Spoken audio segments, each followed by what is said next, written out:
Buenos días. Eh, Gracias. Bueno, primero hay que empezar reiterando los agradecimientos de las personas que me preceden. Por supuesto, el profesor Darío Venado, estar en este espacio alrededor de la obra de Manuel Zapata Libella representa algo muy importante porque en 2020, lastimosamente, un año, digamos, muy desagradecido para la obra de Manuel. Fue el año de Manuel Zapata Libella, pero lastimosamente todo se tornó virtual y poder regresar a la presencialidad a raíz y a partir del diálogo con investigadores y profesores me parece algo de destacar. Por supuesto que también me presentan la palabra dos gigantes. Rousseau decía que somos pequeños en hombros de gigantes, pero yo soy aquí el pequeñito, los hombros de Alfonso y el profesor Álvaro. Entonces, lo que diré seguramente no será nada nuevo, pero sí pretendo presentar otros enfoques, principalmente respecto a las características del nacionalismo y en especial del nacionalismo literario que se promueve a partir de letras nacionales y que por supuesto visibiliza y posibilita otras cosas en el pensamiento de Manuel Zapata Libella. Entonces, el mismo nombre, digamos que el mismo nombre de la publicación de letras nacionales ya nos denota un interés y perfila, por supuesto, un horizonte de expectativas para el lector que se acerque a ella. Y en este sentido, desde el primer texto, que seguramente se mencionarán muchas ponencias, conferencias que se van a lo largo de estos días, el primer texto con el que abre la revista, estos somos, esto defendemos, ya denota, por supuesto, esa postura nacionalista, al igual que los múltiples apartados que vendrán a partir del número 2, que son pro y contra, las editoriales, y que posteriormente, desde el número 1 hasta el número 20, tendrán el nombre de editoriales, pero a partir del número 21 cogerán el nombre de esquina del editor como un refugio, digámoslo así, para el pensamiento de Manuel Zapata Libella. Y en ese sentido, lo que se perfila aquí con letras nacionales, o lo que pienso perfilar yo, es cómo se focaliza la narrativa nacional, a partir de tres preguntas que me parecen importantes. ¿Qué tipo de nacionalismo se está postulando?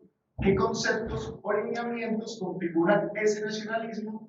Y por supuesto, ¿qué relevancia suscita esta discusión de la literatura nacional y extranjera en el contexto editorial de los años 60 y qué importancia suscita para los jóvenes escritores de esa época?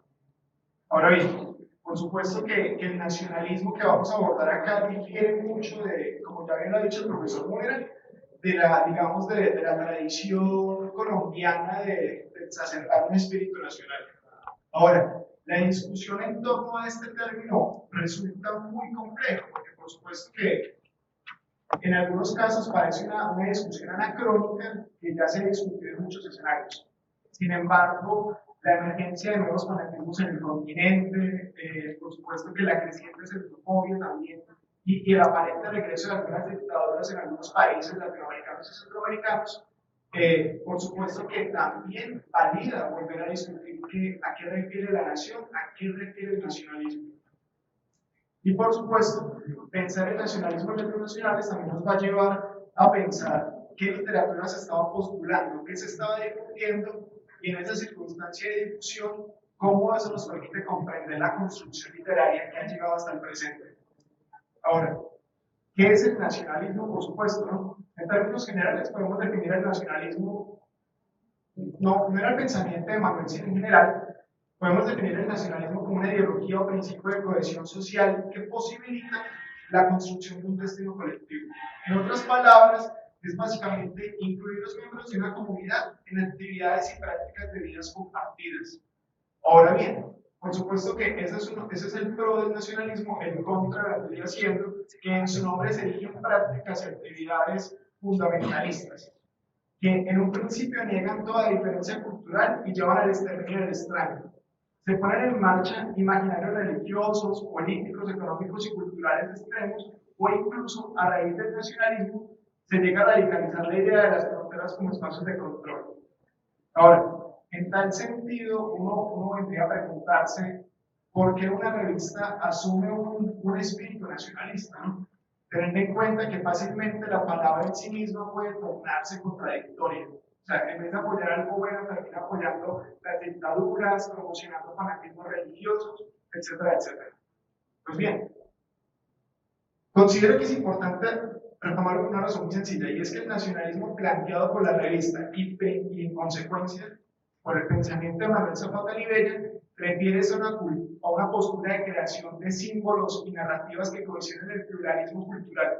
Es decir, no estamos atendiendo al fanatismo religioso, político, cultural, sino más bien a una recreación de los valores de la nación, a partir, por supuesto, de la integración de lo indígena, lo afro, y algo que fue en gran medida pues, toda esta discusión de la armonía racial y el mestizaje en el siglo XX colombiano. Lo que hace Manuel es no hacer énfasis en la homogeneización, por supuesto que es común de regímenes totalitarios, sino más bien en la cohesión, en una cohesión que se podría tomar en términos participativos de integración y vinculación de comunidades y personas invisibilizadas en la esfera pública. Lo que hace el Letras Nacionales es traerlos a la esfera pública, es darles una voz. Y en ese sentido, tocaría pensar que el nacionalismo en Manuel Zapata Libella se entiende, y por supuesto en Letras Nacionales, que es el centro de la discusión aquí, se entiende como la convergencia de orígenes diversos, que en su pluralidad representan también lo universal. Ahora bien, esa visión abierta y variable, inmutable de lo que es el nacionalismo, permite entender cómo Manuel asumía lo literario, porque partamos del hecho de que el nacionalismo de Manuel no es cerrado, no cercena culturas. Y eso se puede evidenciar, por ejemplo, en las posturas y los conceptos que defendió a lo largo de su vida, por ejemplo, triétnico. O sea, ¿cómo un nacionalista va a postular un concepto como trietnicidad? No es coherente. O sea, y eso nos demuestra que el nacionalismo que se promulga en el pensamiento y que se plasma, por supuesto, en sus obras, es un nacionalismo de un matiz diferente al, digamos, vamos a decirlo así, como a los paradigmas tradicionales políticos colombianos. Ahora, ¿cómo piensa la nación? Y aquí voy a retomar ahora que el profesor Múnera citaba el prólogo que escribió en la Biblioteca de Literatura Colombiana, él ahí en ese prólogo sintetiza muy bien cómo Manuel asume la nación. La piensa como un todo, requisito, integrado por fuerzas creativas, heterogéneas, en las que afros y nativos juegan un papel central que reconoce la extraordinaria diversidad de su cultura y que denuncia de manera brillante los mecanismos de imposición de una historia y unos valores culturales colonialistas. Ese es, digamos, el concepto de nación y nacionalismo. Ahora, ¿qué nacionalismo literario defendía Manuel Zapata Libella? Es un nacionalismo literario que alude al amor por lo propio, a la autenticidad y la fidelidad de los temas rígidos. Y este cariño por la patria no se aleja mucho de los íconos comunes del siglo XX y que en la actualidad lastimosamente se han retomado por múltiples gobiernos. Entonces, en ese nacionalismo literario, lo que hacía Manuel era reconocer una tensión subyacente digamos, en esas posturas tradicionales. Por supuesto que incluso Manuel mismo reconoció la dificultad y los puntos de tensión que conlleva abordar la palabra como nacional. Y es que él en el número 2 de Letras Nacionales, precisamente en este apartado también, que seguramente se mencionará en diversos momentos a lo largo de esta semana, Letras Nacionales responde a 8 preguntas sobre el nacionalismo literario. Manuel dice lo siguiente: confesamos que los vocablos refiriéndose a nacionalismo y nacionalismo literario son antipáticos, pero lo que nos motiva es el concepto. Sabemos que existen en un mismo país diferentes trabajadores de su literatura. Entonces, en consecuencia, el nacionalismo que se promulga en Letras Nacionales, más que ser un mero ejercicio de refundación estético-literaria de la nación, se trata más bien de constituir un programa editorial que busca en lo profundo del sustrato colonial y todo el arrastre esclavista y de la invisibilización de las comunidades indígenas que trajo, lo que hace es retomar ese profundo sustrato colonial reconceptualizado como una herramienta para entregar a sujetos denominados como indios, mestizos y principalmente negros una forma de integrarse al relato histórico de la nación. ¿A través de qué? De un acto creador y de artístico. Es decir, vincular escritores que hasta el momento de los años 60 no habían tenido la oportunidad de ser publicados por las grandes plataformas comerciales, es otorgarles también un instrumento que se convierte en herramienta política para ellos y una visualización de sus costumbres y tradiciones. Y en ese acto creador de convocar a los escritores en un acto artístico alrededor de una revista, lo que se hace es superar, por supuesto, el exotismo y las miradas paternalistas hacia su cultura. Y entonces, en esta propuesta del nacionalismo, que quiero profundizar mucho más, uno puede leer una propuesta contestataria, que se lee, por supuesto, desde 1965 con el número 0 hasta el número 42 de 1985. Porque recordemos que los últimos 5 números de letras nacionales están enfocados a departamentos específicos. Por ejemplo, ahorita, al principio de este acto se mencionaba la literatura, letras nacionales dedicadas al vallenato. Otros se dedican, por ejemplo, a la literatura de Córdoba, otros a la literatura antioqueña. Y estos vienen siendo los últimos números de la revista. Ahora, esa mirada lo que hace es convocar principalmente, como dije hace un instante, autores por fuera del radar editorial.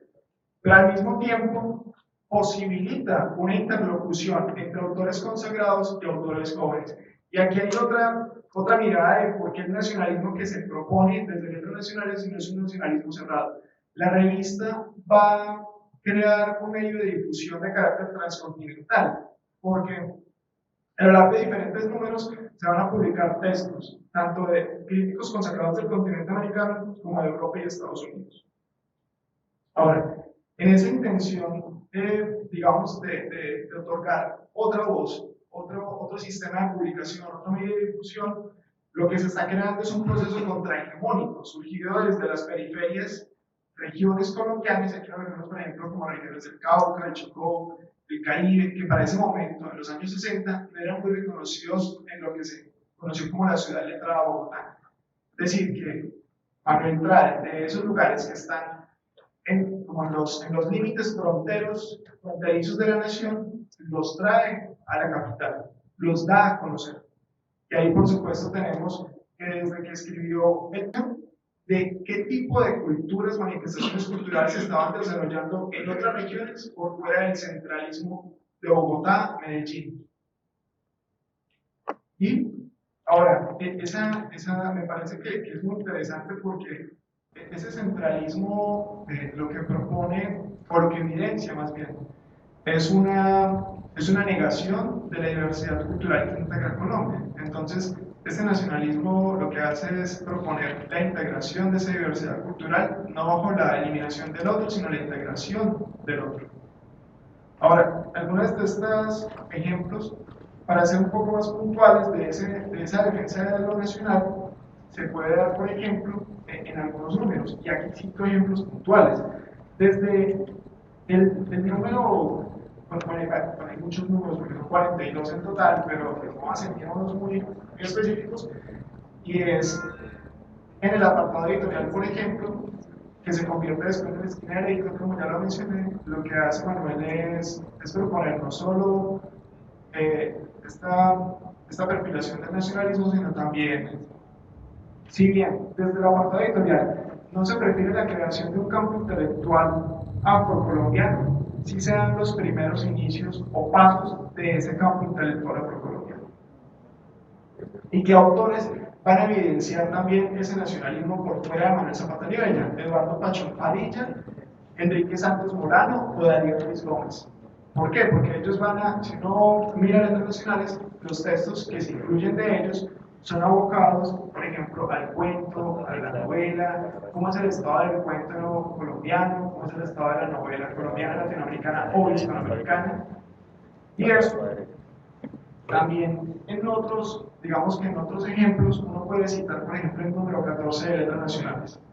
En el número 14 se menciona el segundo Congreso Latinoamericano de Escritores y se invita a los escritores colombianos que se quieran integrar a una red del continente que se va a formular a partir de la asociación de diversos países, coordinados en un principio por José López Bermúdez, el escritor mexicano. Entonces, vemos ahí que realmente el nacionalismo que se está proponiendo en letras nacionales es algo muy diferente a lo que se venía planteando para la época. Otros casos, por ejemplo, que evidencian este nacionalismo abierto y en continua mutación serían, por ejemplo, los números 15 de Letras Nacionales, en el cual se publican cuentos de Ray Bradbury y Jorge Luis Borges. El número 19, por ejemplo, incluye una carta de Julio Cortázar a Fernández Retamar. El número 18 se dedica a la poesía brasileña. Por ejemplo, el número 31 también propone una interlocución entre Faulkner, digamos un escritor clásico por excelencia, y la literatura que en ese momento se estaba escribiendo en Colombia. Por supuesto que podemos incluir a Gabriel García Márquez, que lo ha citado como uno de sus autores digamos, de seguimiento. Y al lado de estos autores que estoy mencionando, Ángel Rama, Fernández Retamar, Julio Cortázar, Miguel Ángel Asturias, que también apareció en Letras Nacionales, se publican, por ejemplo, autores que en Colombia apenas estaban creciendo o encontrando un lugar en el panorama literario, como cuáles, como Fanny Buitrago, como Roberto Burgos Cantor, como Óscar Collazos, como Elena Araújo. Es decir, autores que hoy en día consideramos parte esencial de la historia literaria. Tuvieron sus primeros pinos, por decirlo de alguna forma, en la revista. Sus primeros apuntes de publicación se dieron allí. Incluso Óscar Collazos, cuando muere Manuel Zapata Libeña en el 2004, publica una columna en El Tiempo donde dice que lo que hizo Manuel al fundar esta revista de Letras Nacionales fue, digamos, inventariar por temas la literatura colombiana, pero también le abrió generosamente el portón a una nueva generación de escritores posteriores a García Márquez. Es decir, Letras Nacionales no deja que otros escritores eclipsados por el Nobel de Literatura queden al margen. Lo que hace es traerlos de esa sombra tan apabullante que fue García Márquez, por supuesto que merecida, pero que quedaron al margen. Un montón de escritores que quedan al margen, él los trae al panorama literario. Y finalmente, quisiera hacer aquí una acotación importante, y es que en el siglo XX pululan un conjunto de revistas bastante amplio. Tenemos una red intelectual en la cual muchos de esos escritores deciden formular un proyecto editorial. ¿Y por qué lo menciono? Si tenemos revistas muy conocidas, por supuesto, como es el caso de Mito y Eco, pero tenemos otras que quedan un poco más al margen, como cuáles, como Esparabel, que es revista de poesía del Cauca, que fue creada por el, Vanguardia, revista Poesía del Cauca, que fue creada por el César Martín Gómez en el 38.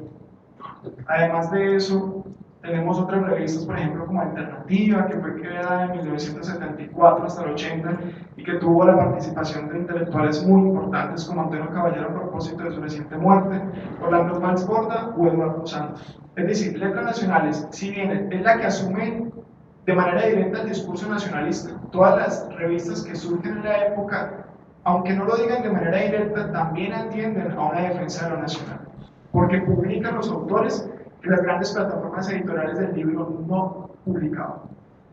Y por supuesto que ahí tenemos una cantidad de ejemplos impresionantes. Tenemos también la revista de las Indias, que en este caso es una revista de corte institucional porque pertenecía al Ministerio de Educación, y en la cual participaron, por ejemplo, Germán Arciniega y Darío Archuri. O tenemos otras revistas un poco también en ese aporte continental, como Afrodiáspora, que fue la revista fundada por Don Nascimento después del tercer Congreso de la Cultura Negra de las Américas en 1982. Es decir, Letras Nacionales no está sola en el espíritu nacional, pero sí es la única revista, me atrevo a decir, que asume un nacionalismo con las características y matices que les he planteado. Y finalmente, ya para cerrar como toda esta discusión, porque creo que me estoy pasando el tiempo, entonces, bueno, ya tengo un margen. Para tener ese margen quiero decir tres cosas.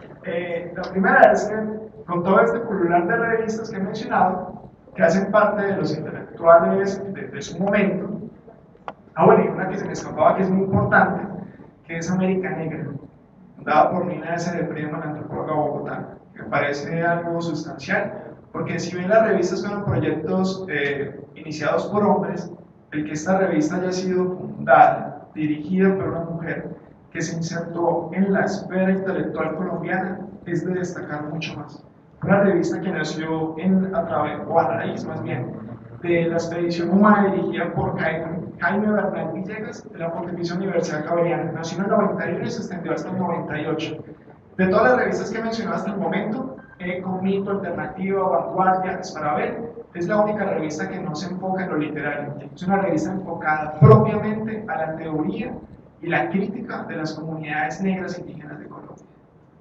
Y eso es algo de anotar, porque Lina S. Friedman también sostuvo relaciones y correspondencia con Manuel Zapata Libella. Es decir, que la red intelectual que se gesta alrededor de lo nacional, entendido esto como algo muy abierto, es muy amplia, ¿no? Ahora, la revista, en definitiva, con la valoración y el estudio del arte popular, la consolida como un momento esencial en la edición y consolidación de la literatura nacional colombiana. Recordemos que, por ejemplo, en el número 35 se dedicará se recoge un conjunto, una especie de antología de poetas, novelistas, cuentistas negros, en homenaje al primer Congreso de la Cultura Negra de las Américas de 1977. Eso lo hace el número 35. El número 36 dice que empezarán a publicar autores regionales por una sencilla razón. Los autores regionales son los que evidencian las condiciones que está viviendo el país, las dinámicas de reflexión en torno a la identidad étnica que para ese momento no era reconocida y que viene a tener una reafirmación, digamos, política hasta 1991 o hasta la Ley 70 de 1993. Y entonces estamos como en este, y decidí hablar del nacionalismo porque el nacionalismo es algo que a los ojos de Manuel oblitera las agendas políticas, no en el sentido de denunciar porque no estamos aceptando que Colombia es una nación también negra, que es una nación indígena, sino de cómo al plantear ese nacionalismo lo que hacemos es integrar esas comunidades, más allá del tono de denuncia que de nada sirve, ¿no? Pues una cosa es denunciar, pero hasta qué punto la denuncia es efectiva. Manuel entonces en el nacionalismo lo que propone es una formulación de intereses renovados a partir de la integración cultural, que por supuesto en mis términos sonará muy idealista y tocará mirar en detalle, 20 minutos no dan para eso, pero tocará mirar mucho más en detalle que supera el idealismo y el espíritu utópico, que más bien se convierte en una propuesta hegemónica contra esas posturas tradicionales venidas del colonialismo y que por supuesto lo insertan también en esa faceta del postcolonialismo occidental que define Walter Mignolo, etcétera, etcétera. Bueno, y para acabar mi intervención, quisiera decir algo. Todo lo que he mencionado y que seguramente se mencionará a lo largo de esta semana, me parece que es un punto importante de los eventos nacionales y es una revista que ha tenido muy poca investigación, como lo dijo el profesor Darío en un principio. En el 2019 tuve la fortuna, acompañado por Carmen Millán, de participar en la publicación del libro que es Entre Cobios. Entre Cobios, Manuel Zapata Libella, tiene un título muy largo. Entre Cobios, Manuel Zapata Libella, Espacios Investigativos, Invitaciones al Archivo. Es un título difícil de recordar a veces, ¿no? Pero bueno, en este libro, gracias a Carmen Millán, recogimos algunos capítulos muy interesantes y uno de ellos que quiero compartir con ustedes e invitarlos a acercarse a él es una guía de investigación. En este libro, que lo tengo aquí mismo, Entre Cobios, se incluye un capítulo que es Letras Nacionales, Índices y Agencias. Ustedes ahí van a encontrar un código QR y cuando lo abran, eso los va a llevar a una guía de 66 páginas. Esa guía de 66 páginas va a ser, y lo resumo así, es como una especie de catálogo, un directorio literario, para que ahí ustedes van a encontrar todo lo que publicó Letras Nacionales, que en el momento ya tenemos la oportunidad, gracias a la gestión del Centro Virtualizadas, ya las tenemos digitalizadas 42 ediciones, pero en esta guía de investigación van a encontrar los nombres de los autores publicados, los textos, las entidades múltiples que hicieron patrocinio en las páginas de Letras Nacionales. Es así que quiero terminar esta intervención con una invitación a eso, precisamente, y es eso porque esta guía de investigación se incluye, bueno, la cual bien puede asumir la naturaleza de un catálogo o un directorio de referencias, mediante la cual es posible situar las reflexiones que propuso la revista para analizar y comprender el contexto literario del país durante el siglo XX, mirar en detalle. Yo espero que para las personas que se encuentren aquí, para los interesados en un futuro, les pueda brindar una herramienta que les conceda a los lectores, estudiosos, profesores, investigadores, académicos, la oportunidad de rastrear las primeras creaciones de algunos autores o generar nuevas lecturas de los textos escritos por los escritores ya consagrados. Es así que esta guía de investigación también les permitirá, en la medida de lo posible, detallar las ideas que preocupaban a la crítica y explorar los vacíos y aciertos de una revista cuya creación marca un punto de referencia en la constitución, defensa y estudio de las letras colombianas, más allá de lo que podamos hablar en esto, lo que yo pueda citar, lo que ustedes podamos hablar durante esta semana. Quedarán muchos temas por abordar, pero espacios como este son un punto de apertura, y en el encuentro y el diálogo que se facilita a raíz de este encuentro, estoy seguro que voy a aprender en demasía de las personas que a futuro van a hablar aquí, y muchas gracias por escucharme.